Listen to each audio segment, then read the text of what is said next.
to accumulate wealth. Now at the age of 73, he has given 75% of his wealth to Bill Gates Foundation. Now that third celebrity to come to this point of getting rid of money is Tim Cook, the CEO of Apple. Now we are all getting educated just to see how we can earn money, how we can accumulate wealth, get property. So this human form of life is not meant for that. That is why we are not happy. See, you may purely endeavor for happiness, but miseries come unsought. Nobody tries separately for miseries. You purely work for pleasure. The pain comes. You are not wanting that. So who gives that to us? This body is temporary. One may die at 50, one may die at 100, or 80, 90. Or you will one day see on the TV, the oldest living man, Nigeria, Africa, 121 years. But the 122nd year, he will die. Nobody can stay here permanently. Therefore, our whole lifetime, we have to spend working very hard for that which we can take along with us when we die. Not just keep here and go. That is foolish. That is foolishness.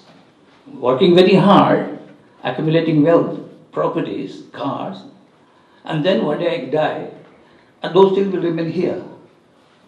So why you wasted the whole lifetime for that? The moment you realize that you are the soul and not the body, your focus will shift from body toward the soul. Right now we are all concentrating on the body. Anywhere you go, any part of the earth, the ignorance thrives like that. We have to come out of it. I expected every university I spoke, there must be one department which should be teaching consciousness. This was originally taught in churches, temples. When you associate with saintly personalities who have renounced material life, when you see them, you naturally question why they have renounced.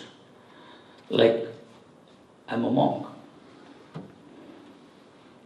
Before becoming monk, I was an export manager.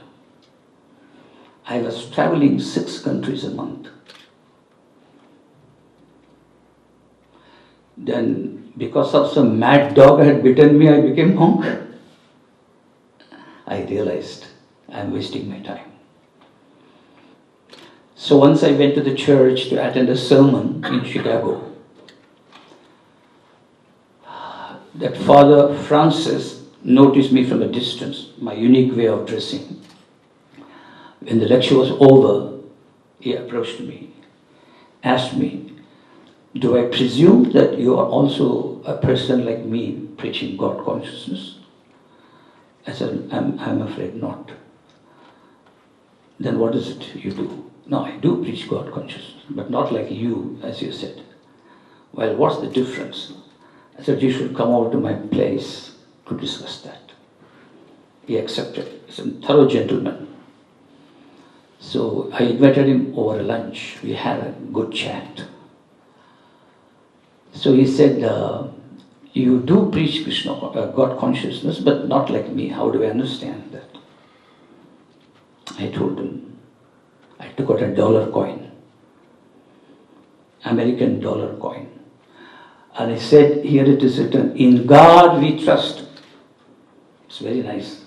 Salute to Americans, I said. Yes, we are bold to say, admit God's presence. Yeah. But I asked him, Father, can you kindly tell me, who is that God? How does he look like? Where does he reside? He said, no, I don't know.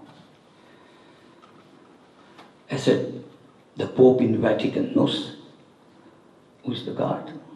Where does he stay? How does he look like? He said, I'm afraid not. Then you say, in God we trust. How is that? If I say I trust in you, because I know you, I trust this girl, I trust this boy, you are silent. That's why in absence of that information, there are many religions coming up with different ideologies, saying there's no God, everything is void. You merge within God. In our scriptures, it's called the Vedas. United Nations Organization has accepted. Vedas are the ultimate source of all knowledge. They've accepted. And the Vedas say, God is a person. It's a supreme conscious entity. You can imagine,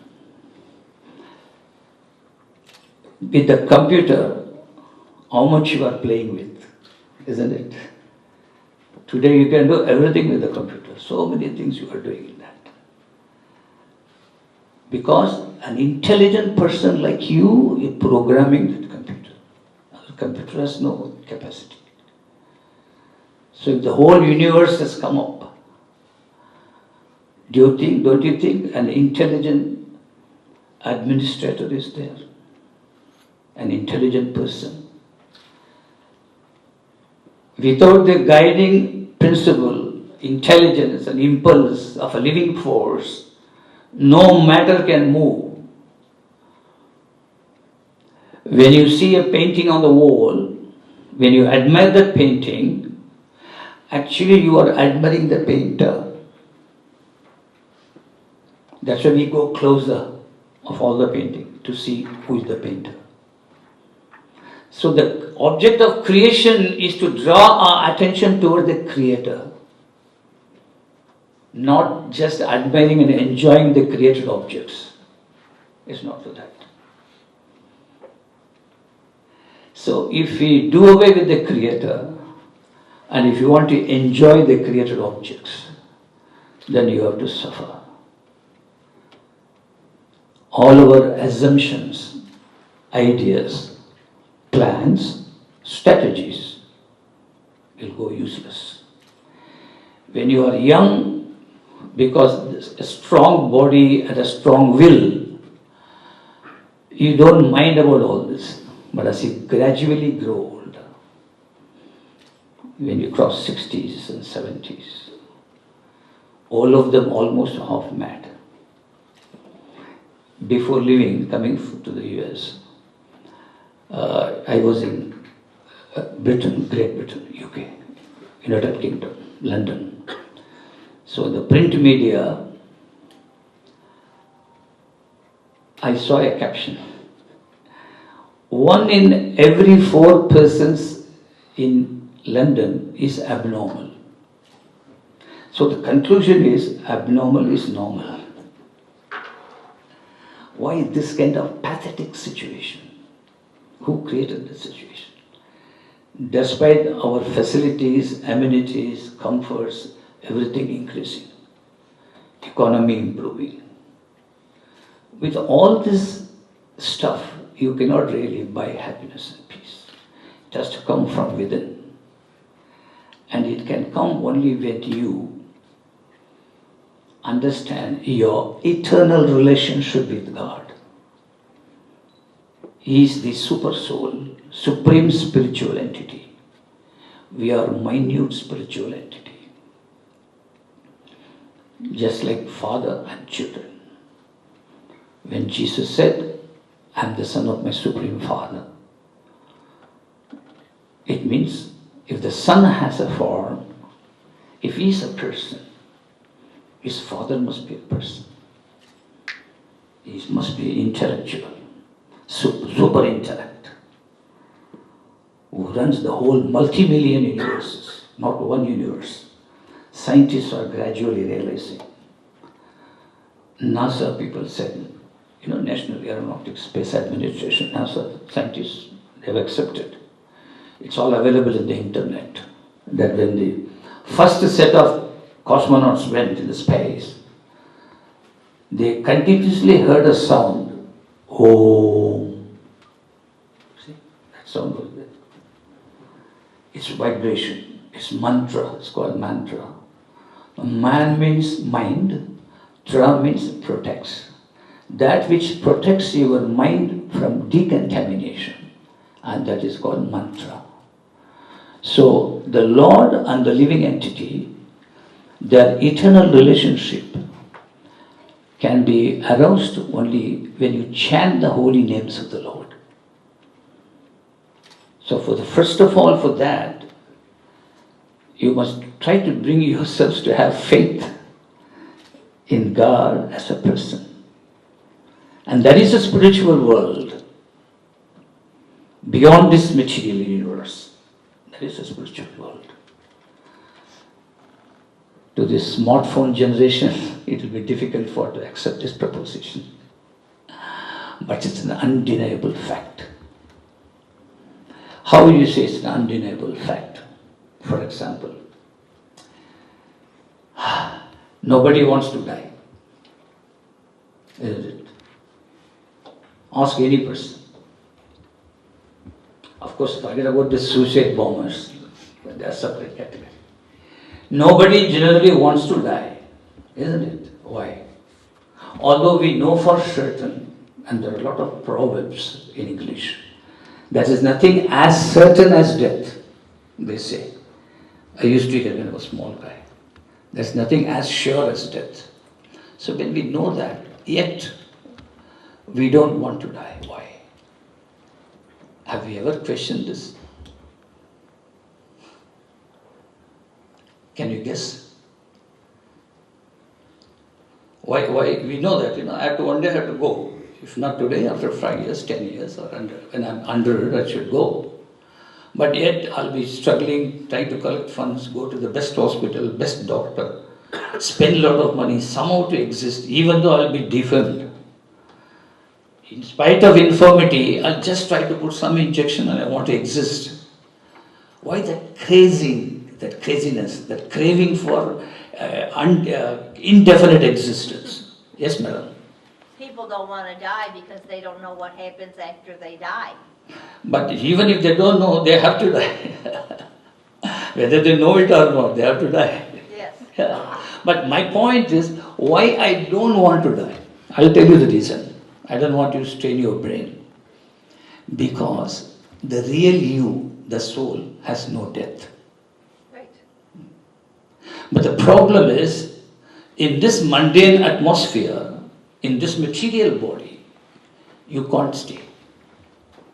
As long as you have a material body, the nature of the material body is to wither and get destroyed. It's perishable. The real you inside is perishable. So that proves, in fact, indicates at least, that there is a realm which is eternal. And the real me belongs to that realm. If I can get there, I will exist eternally. As long as I stay put here, I don't know, many of you must be Christians, so you may not have faith in this. We have a definite conclusion, Hindus, that a human being after death, according to his type of activity he had performed, he can take birth again, even as an animal. He can go into that body. Or even he can go to the heavenly planets within the universe. He can stay put at the upper planets like Mars, merely by his actions, the quality of his actions. You may say, how is that? Suppose I do pious activity, a pious person I am all through my life. When I die, I may get a better body in the upper planetary system, within this universe. And if I commit sinful actions, I may go down to the nether regions, hellish planetary system. Krishna Krishna Hare Hare